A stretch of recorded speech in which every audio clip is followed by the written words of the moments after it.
Let's go ahead and look at operations and radicals. So collecting like radicals, which basically means like collecting like terms.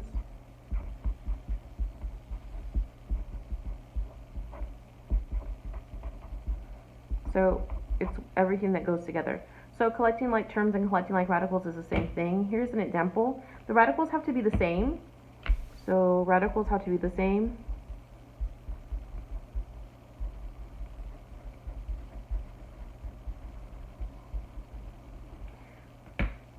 What I mean by that is say I had a set of numbers like 4 radical 7, and then I had just radical 7, and let's say I had negative 3 radical 7. All of these have the same radical, so they can all be combined. Now, a non-example of something like that would be not like terms. An example of non-like terms, say I had a radical 5, and then I had another term 3 radical 2, and say radical negative 1. All these radicals are different, so none of them can be combined. Let's go ahead and look at simplifying the radicals. I do want to use order of operations here, so I want to be able to use PEMDAS. Remember that a radical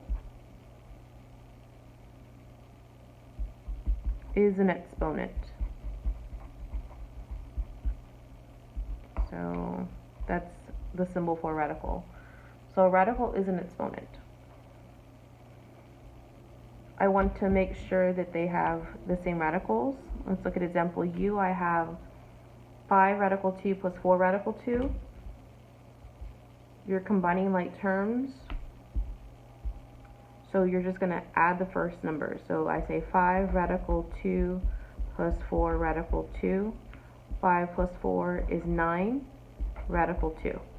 So it's like a variable. Let's look at V.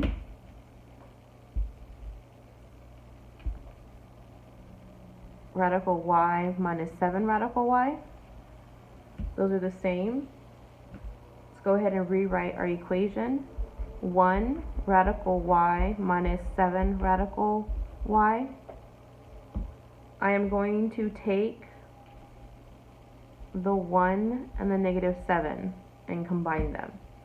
So I'm going to have negative 6, and then since they have the same radical, negative 6 multiplied by radical y. So remember that these are also the answers and the product. Let's look at W. 4 radical 5 minus radical 45 minus j radical 5. So I do notice that I can reduce this, and what I mean by reduce is that I can simplify it. I know that there is a perfect square underneath that radical, so I have the square root of 9 times the square root of 5. So 9 and 5 are factors of 45. When I simplify, the square root of 9 equals 3. We're going to bring down the square root of 5. So 3 square root of 5 is equivalent to the square root of 45. Let's rewrite the equation. 4 radical 5 minus 3 radical 5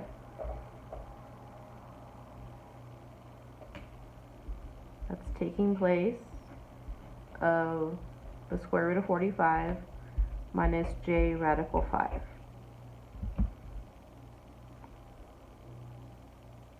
So now we're going to look at the coefficients, or the numbers in front of the radical, of what can be combined.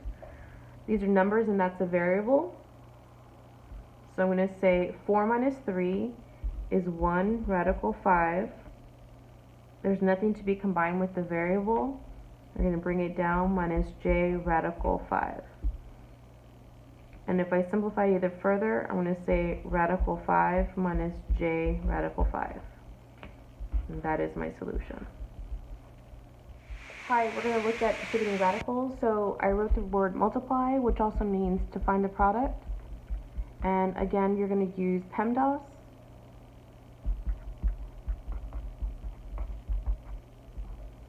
You want to look in the parentheses and know the exponent and square root the same thing, multiply, divide, add, subtract. Distributing radicals is basically what it looks like. So let's go ahead and get started. One note that I do want to make is that when you have the same radical multiplied by itself, you just get what's underneath the radical. So that would be 2. So when they're the same, they just equal what's underneath the radical.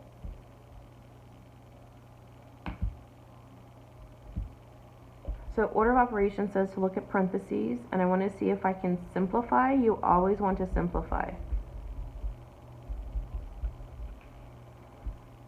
So looking at this, I have the square root of 2. I can simplify square root of 9 to give me 3. And the square root of 5 is prime. Now I'm going to distribute.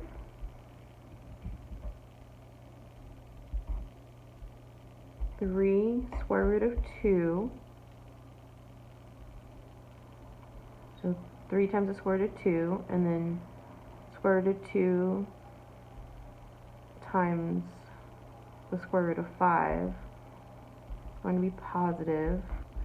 And then you combine what's underneath the radical. So then I say 2 times 5, 3 square root of 2 plus the square root of 10. I cannot simplify that anymore, and they cannot be combined, so that's my solution. Do the next one. The square root of 5 multiplied by this binomial square root of y plus the square root of z. So we're just going to distribute, and I'm going to get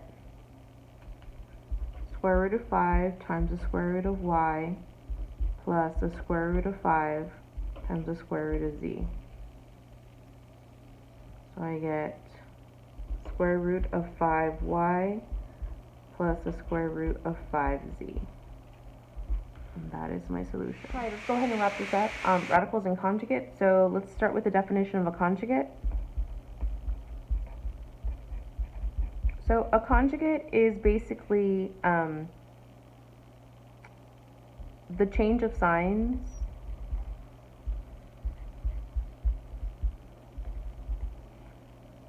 between two binomials, or between two terms of a binomial.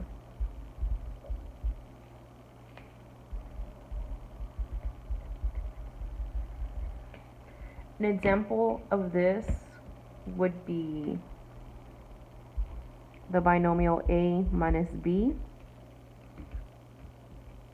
So if I'm looking for the conjugate, I would say the terms are the same, but the sign will be different, so it would be a plus b. More so, the product of a set of conjugates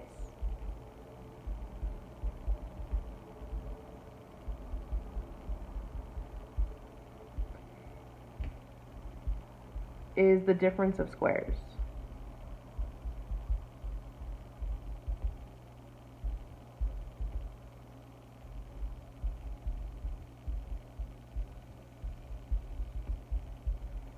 And an example of that, let's do it in a different color, would be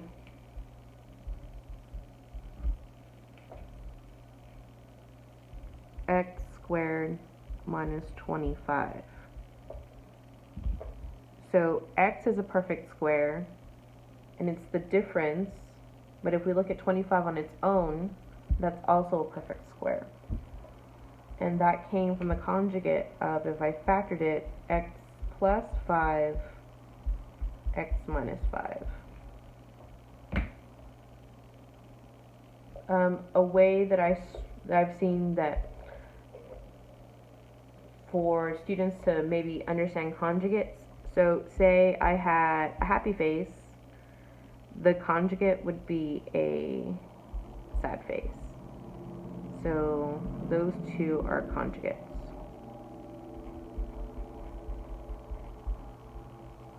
Let's look at math conjugates. We're going to go ahead and FOIL this. So we're going to FOIL.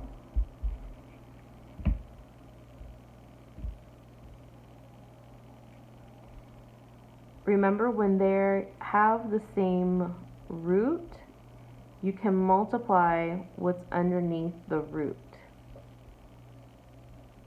And then when they are the exact same root, multiply by the exact same root, I just get what's underneath.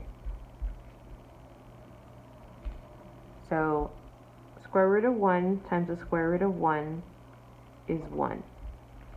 Square root of 1 times a negative square root of 5 is going to be a negative square root. 1 times 5 is 5.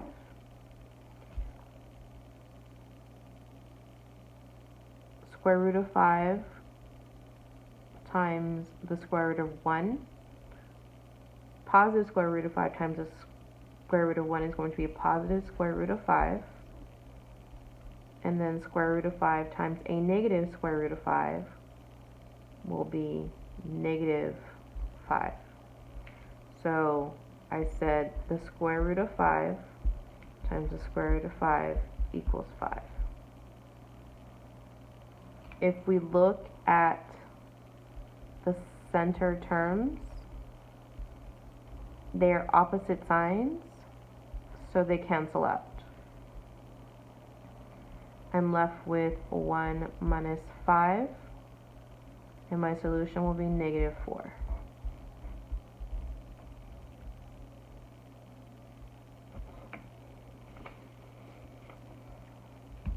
So let's go ahead and look at a little trick here.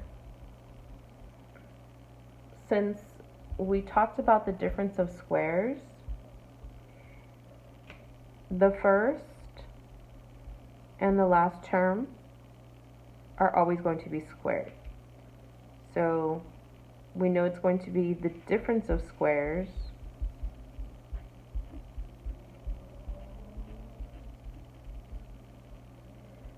So I'm going to take the first term, which is 3 square root of x, and I'm going to square it. And then I'm going to find the difference. That's automatically going to go there. I'm going to take the last term, which is the same in each, which is the square root of 11, and I'm going to square it.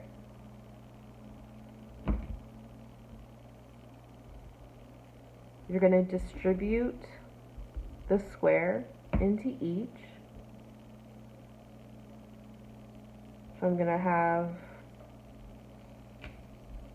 3 squared times the square root of x squared minus the square root of 11 squared. Just bring that down.